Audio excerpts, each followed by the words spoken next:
Bonjour à tous, j'espère que vous allez tous bien, mais vraiment tous. Je voulais faire cette petite vidéo, enfin c'est vous qui m'avez poussé à la faire cette vidéo. Vous êtes tellement nombreux à me poser cette question, mais peut-être quand je fais un live, au moins 2 ou 3 fois par live. Bon, mes lives durent en général entre 2 heures et 3 heures, donc ça fait à peu près une fois par heure, par live, on me pose la question: quelle a été ton intervention la plus difficile? Je vais y répondre dans cette vidéo.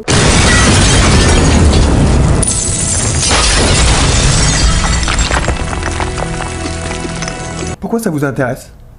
Je sais pas, c'est horrible de demander ça.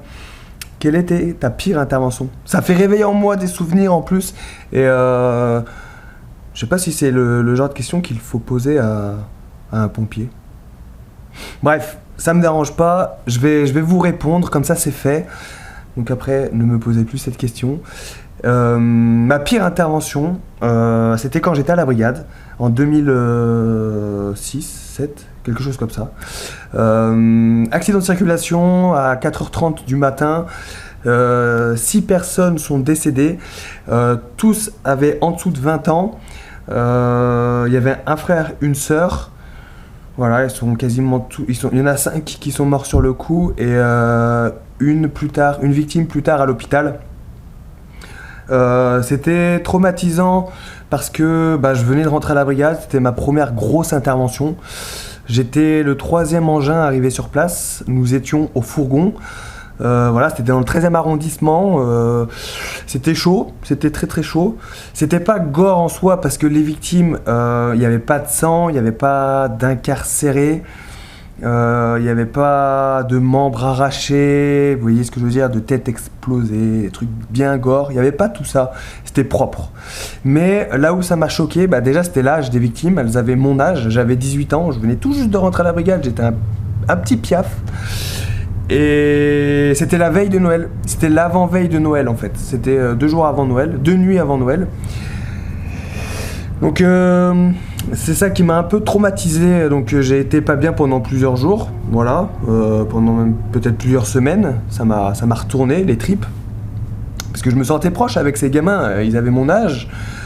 C'était un vendredi soir, ils rentraient de boîte de nuit, certainement, après j'ai pas fait mon enquête, mais il était 4h30 du matin, l'accident avait eu lieu vers 4h, quelque chose comme ça. Nous on a été appelés en renfort en fait, comme j'étais au fourgon, on est arrivé en plus. Je me rappelle du chef de garde qui disait de nombreux, je sais plus comment il avait dit ça, c'était le major, je me rappelle, il ouvre la porte, parce que à la brigade c'était le vieux fourgon d'appui. Il ouvre la porte arrière. Moi je me rappelle, je vais commencer par le début. J'étais avec des anciens dans le fourgon. Je me rappelle, j'étais le plus jeune. Et non, il y avait un contingent à moi qui était avec moi. Et lui, il était sapeur de liaison et moi j'étais premier servant. Il me semble, quelque chose comme ça. C'était à l'époque où il y avait des hommes de liaison. Et donc du coup, on a décalé. On s'est rendu compte très rapidement qu'il se passait quelque chose parce que la caserne était vide. Il n'y avait plus d'AR, parce qu'à Masséna il y avait des AR, les ambulances de réanimation, il y a les AR, il y a toujours les AR à Masséna, donc il n'y avait plus les AR, il y avait plus les VSAV, il n'y avait plus le PS, la caserne était à poil, il restait plus que l'échelle et la camionnette de réserve d'air comprimé. Et nous, nous on était les derniers, enfin pas les derniers à être contactés, parce qu'après il y a eu plein d'autres renforts, d'autres casernes autour, mais nous comme on était au fourgon, que le fourgon c'était le chef de garde, il doit impérativement quasiment tout le temps être sur les lieux dès qu'il se passe quelque chose d'important sur le secteur. Et donc on a été appelé, le premier chef d'agré a demandé, en fait à la base le premier chef d'agré part piéton renversé. Et je pense qu'il y a eu une mauvaise information dès le départ. Et lui, il arrive sur un gros carnage, donc direct il demande des renforts, et c'est là qu'on intervient nous. Et donc du coup le chef de garde ouvre la porte arrière parce qu'il fallait qu'il descende, il n'y avait pas de contact entre la cabine avant et la cabine arrière dans les vieux fourgons, donc il y a un interphone mais bon il marchait pas, c'était des vieux fourgons, il devait sortir de l'engin, ouvrir la porte et dire son ordre, quel est le matos qu'on devait prendre pour partir.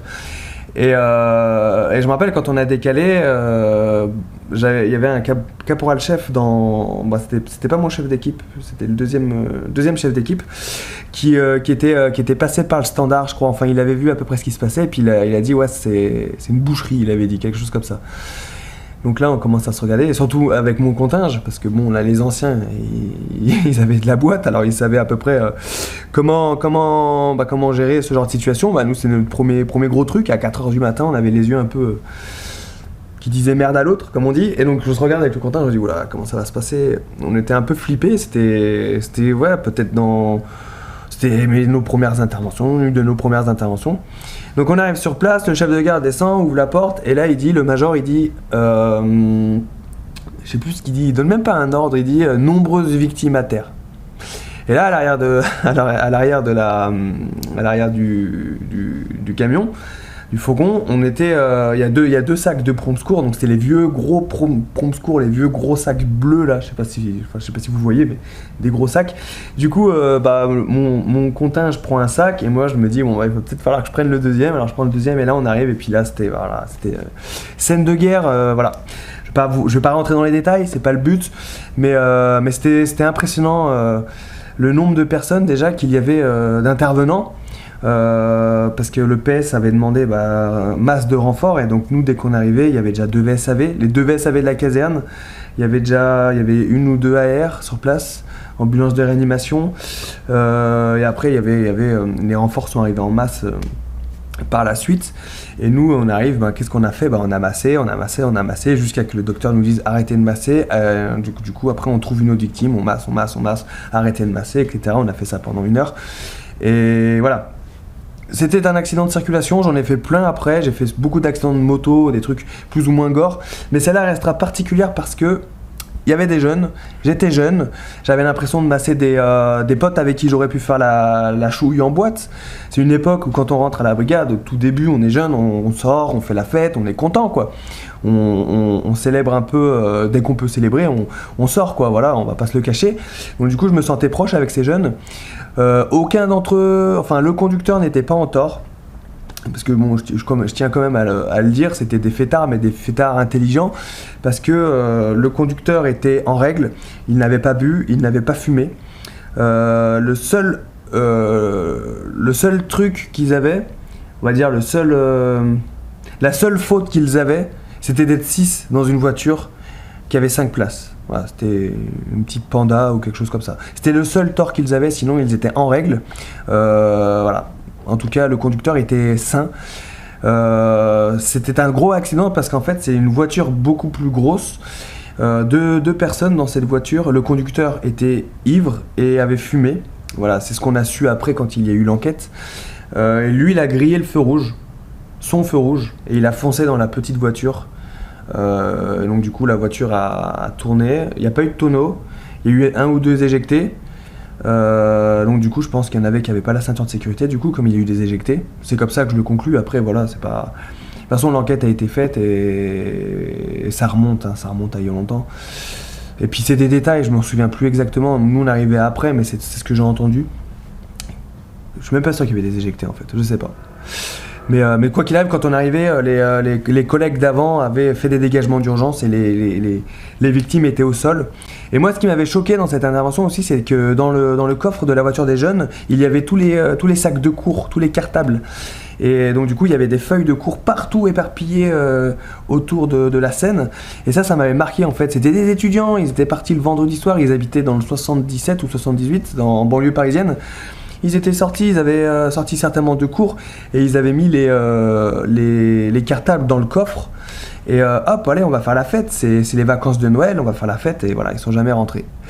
Donc c'est ça qui m'a un peu perturbé, qui m'a un peu retourné le cerveau. Et donc voilà, ça a été ma pire intervention. Voilà, maintenant vous le savez. Donc quand je suis en live, souvent on me pose cette question, quelle a été ta pire intervention ? J'ai du mal à la répondre, surtout quand on est en live. En live, voilà, je suis content, on discute. La plupart du temps, je suis surexcité. Vous me posez des questions super intéressantes. Alors moi, ça m'intrigue et on rentre dans les détails. Il y a des super discussions. Venez dans les lives. Tous les samedis, venez. Et c'est super intéressant, on discute vraiment bien. Et il y a toujours quelqu'un, et je vous en veux pas, c'est normal, mais un peu curieux, qui demande c'était quoi ta pire intervention. Est-ce que je peux raconter quelque chose comme ça dans une soirée, dans un truc bien? Ça rappelle des souvenirs, c'est pas forcément cool. Mais bon, voilà, c'est fait maintenant. J'espère que tous ceux qui m'auront posé cette question, parce que la plupart du temps j'y réponds pas, où je dis que c'était un accident de circulation, il y a eu 6 morts et voilà, je dis juste ça. Et là je suis un peu plus entré dans les détails, et donc n'hésitez pas à regarder cette vidéo plusieurs fois s'il faut. Voilà, ça c'était ma plus grosse intervention, la plus marquante. Après il y a eu d'autres interventions un peu plus moins grosses, mais qui sont restées marquantes aussi. Si vous voulez, je peux vous les dire, comme ça c'est fait. Il y en a une qui me revient en tête dès qu'on parle d'une intervention qui m'a marqué. Il y a celle-là qui revient en tête. Il y en a 2 autres en fait. Il y a un mec qui s'est suicidé et il s'est tranché la gorge avec un cutter. Voilà, donc je vous laisse imaginer un peu l'appartement, dans quel état il était quand on est arrivé. Personne ne répondant pas aux appels, nous étions au PS et on arrive, la porte est fermée. On a fait une enquête dans l'immeuble, rapide, hein. On a demandé directement au gardien s'il avait les clés. Par chance, il avait les clés. Il me semble que ça s'est passé comme ça. On n'est pas passé par la fenêtre. Souvent, on passe par la fenêtre avec une corde, l'eau de sauvetage. Mais là, on n'est pas passé par la fenêtre. On a réussi à ouvrir la porte. Il me semble, hein. Je crois qu'on a trouvé quelqu'un qui avait la clé. C'est vieux, hein. C'est pareil, ça fait partie de mes premières interventions. Il y a plus de 12 ans maintenant. 10 ou 12 ans, 10, 11 ans, ça remonte. Et là, le mec, il était par terre, la gorge tranchée, du sang partout. Je vous laisse imaginer le topo. Et là, ce qui m'a marqué, hormis le sang et le fait de mettre fin à ses jours en se coupant la carotide, ça c'est choquant, mais c'est surtout la réaction de ses potes. Parce que le mec était jeune, il devait avoir 25, 26 ans, ou peut-être 30 ans. Il y avait ses amis qui attendaient à la porte en fait. Et ça m'a retourné. C'était le cri en fait, le cri désespoir quand on a annoncé. Donc c'était état de mort apparente parce que la personne était raide. Donc ça faisait un moment qu'elle avait mis fin à ses jours. On n'a pas eu besoin d'avis médical. Et puis il avait laissé une lettre aussi. Et donc du coup c'est mon chef d'agré qui a annoncé, c'était un sergent qui a annoncé qu'on pouvait rien faire en fait. Forcément après on a appelé la police, etc. Mais ça m'a aussi marqué parce que c'était les amis en fait. C'était ses amis qui étaient là et qui l'aimaient certainement. Et donc ils ont tous pleuré et ça c'était triste. Ça c'était triste, ça aussi c'était moins gros que le carton, que l'accident de voiture. Ça m'a un peu retourné aussi. Et une troisième intervention, puisque vous voulez savoir et que vous êtes vachement curieux, que vous aimez bien savoir ce genre de choses.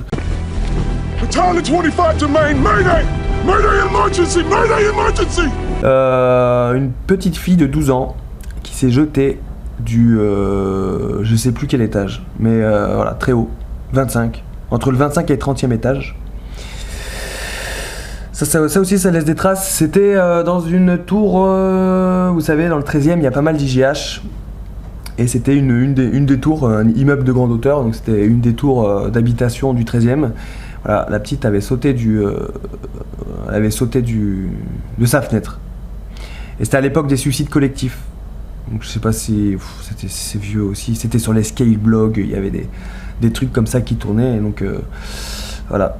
Ça aussi ça m'a marqué parce que déjà on est arrivé, on était au PS toujours. Enfin, la première fois c'était au fourgon, l'accident de voiture c'était au fourgon, après PS pour le mec qui s'est tranché la gorge, et la PS encore une fois. Donc PS c'est le premier secours. C'est un mix entre un VSAV et un engin pour feu en fait, c'est un mix des deux.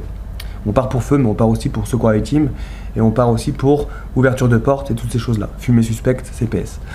Faudrait que je vous fasse une vidéo sur les véhicules aussi, ça peut être intéressant. Et donc du coup là, qu'est-ce qui s'est passé? On est arrivé, donc elle est tombée sur un toit, le toit d'un restaurant chinois en dessous. Et donc on arrive et les gens ils montraient du doigt et personne n'avait accès à la personne. Enfin il y a des gens qui l'ont vu tomber, qui ont peut-être entendu un bruit, mais personne n'était à ses côtés parce que c'était pas sur le sol, c'était sur le toit d'un restaurant. Et là aussi c'était choquant. Bon du coup on a couru, hop, on a pris l'échelle. Je me rappelle, j'étais avec un nouveau, Johan, qui était tout nouveau. Je crois que c'était sa première garde en plus. Donc lui il est parti chercher l'échelle, c'était l'homme de liaison, moi j'étais servant. On a mis l'échelle à coulisses, on est monté, donc je crois que je suis le premier à être arrivé, sur la victime. Donc forcément le chef d'agrès il a dit touchez-la pas, parce qu'elle était pareil en état... Enfin si on l'a massé, si on l'a massé, je dis n'importe quoi. On l'a massé. D'ailleurs c'était horrible parce qu'elle était broyée quoi, enfin pareil il n'y avait pas de sang, parce qu'elle était tombée sur un toit, elle n'est pas tombée sur, je sais pas comment dire, les toits qui sont en bois là, où... je sais plus ce que c'est comme matière, tu sais, c'est un peu goudronneux et en dessous c'est un peu du bois. Donc du coup elle avait fait un trou si tu veux. Et donc du coup elle était désarticulée quoi, mais sinon pas éclatée. Et du coup j'ai dû la retourner pour la mettre sur le dos pour pouvoir attaquer le massage cardiaque. Donc je l'ai retournée et c'est là que j'ai senti qu'elle était désarticulée quoi. Et ça aussi c'est chaud quoi, surtout quand c'est une gamine de 12-13 ans. Et oui, je me rappelle pourquoi on n'a pas massé longtemps, parce que hop, on l'a retourné, on a commencé à masser, que l'ambulance de réanimation, les médecins, les docteurs, le docteur était déjà là en fait.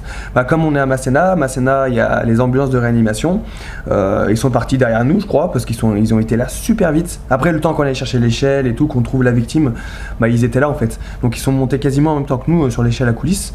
Donc on l'a retourné, là je commence à... Et là il me dit non touche-la pas, laisse tomber quoi. Donc le docteur m'a dit d'arrêter avant même que je commence. Je sais même pas si j'avais commencé à masser. Mais en tout cas le fait de l'avoir retourné à deux, on s'est mis à deux, on a essayé de la retourner bien, voilà. Mais elle était toute désarticulée quoi, elle était décédée quoi. Et là aussi ce qui m'a marqué, c'est qu'on comptait les étages pour savoir de quelle fenêtre elle venait. Je me rappelle plus exactement quel étage. Et parce qu'il y avait la police, et la police doit faire son enquête, donc on compte avec la police. Donc je sais plus quel étage c'était, mais c'était très haut, c'était plus de 20 mètres, plus de 20 étages, entre 20 et 30, 20, 25, ou 25, 30, je sais plus. Et on compte, et là on voit les rideaux qui volent au vent d'une fenêtre, c'était la seule fenêtre ouverte, donc on compte les étages et la police y va. Puis après la police descend, elle descend, donc après on la revoit peut-être 10 minutes ou 15 minutes après, et là elle nous raconte comment ça s'est passé avec en haut.